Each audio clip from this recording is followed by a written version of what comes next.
There's this sense of it'll never happen to us about a lot of these organisations, isn't there? Where do you think that's come from? You know, there's so much publicity now about cybersecurity that it has to be done, and everybody thinks, oh yeah, well, we've got our firewall tick, we've got our antivirus tick. Is it an education thing? Is it technical awareness? What's the problem? I think most of it, absolutely, you're right. It's that sort of, it hasn't happened so far. We've been connected to the internet for the last 10 years, therefore it's fine. So we had we saw a customer that called us and said, I've got a problem, my files are all missing. And what had happened is that their very basic stateful firewall hadn't offered them the protection. They downloaded a virus that the antivirus vendors weren't aware of. It let the hacker onto their machine. The hacker moved all of their files into another location on their server, left them a message saying, pay me €500, or not so much I'm going to destroy your data, but I'm going to destroy your business. And by doing that, what they threatened to do was take every Word doc, every PDF, every Office document, Access databases and Sage, and upload it to Google Docs, and then post a link to all of the email addresses they could find in their contact databases from this customer out to everybody.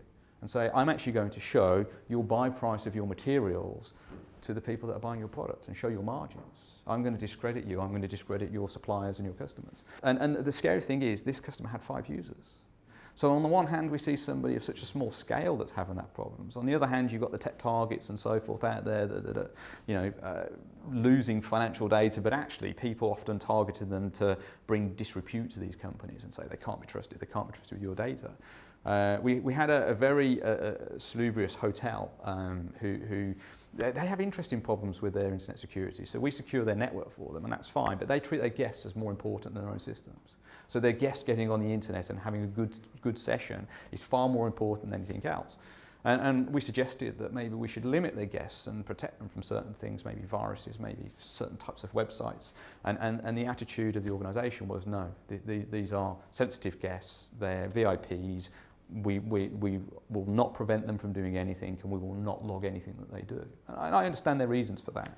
The challenge that then happened from them is that they were getting blacklisted by mail providers because these guests come onto their network and, okay, they want to secure bring your own device or guest Wi-Fi network, but nevertheless they're spamming out, or the Zeus bot is on their machine and it's being blacklisted by an ISP. So all of a sudden this organisation, their internet provider, was threatening to cut them off based on the fact that they're sending viruses out. Again, that is a different challenge. And not only then are we looking at security when we're looking at why would you replace your firewall, but all of a sudden we're talking about bandwidth, we're talking about control, we're talking about, can I control who's using this line and who's using this line? Of course, there's all these threats, and lately, what was it, 2 weeks ago, with the the shell shock, obviously vulnerability.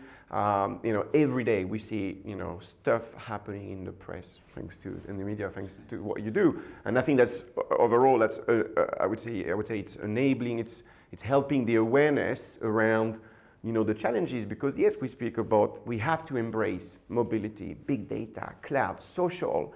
Yeah, there's a lot of benefits for an organization, again, being small, medium, or big. But then with tech cloud, there's a lot of challenges around security, especially around accesses, for example, or making sure that the cloud provider is very well protected. And that means that, again, if an organization decides to move to the cloud as a business decision, they have to ensure that, first of all, their own IT security is up to scratch, as well as the cloud provider. So what we see more and more is actually IT security becomes more of a business discussion rather than just, hey, I need to spend and not invest, X thousand or million of pounds per year in IT security. Because I think now organizations start to understand the value that IT security can bring to the business.